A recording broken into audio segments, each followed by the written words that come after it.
Tekan Machining.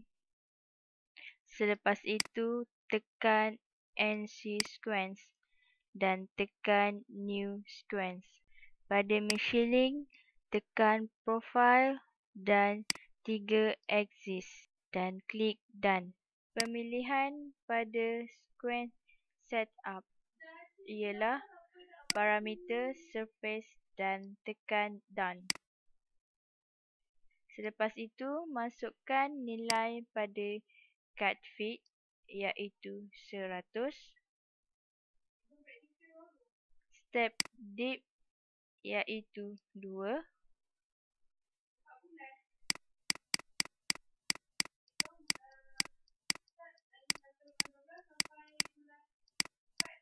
clear disk iaitu 2,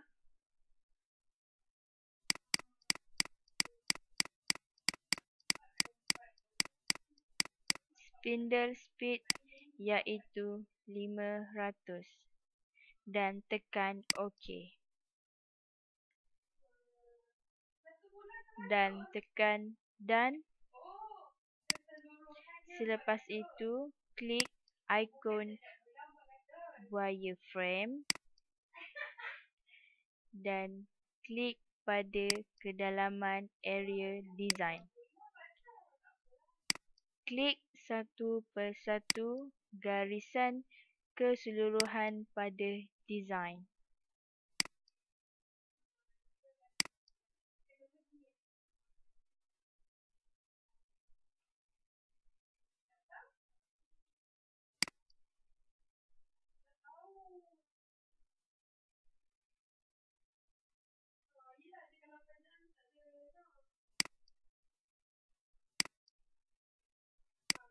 Klik ikon standard orientation dan tekan Done.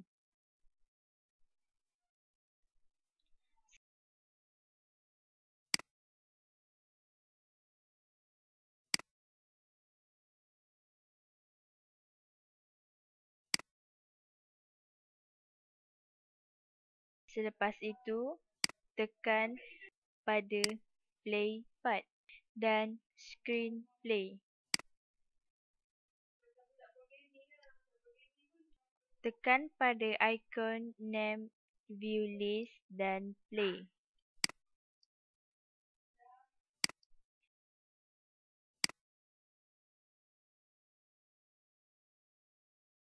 Akhir sekali,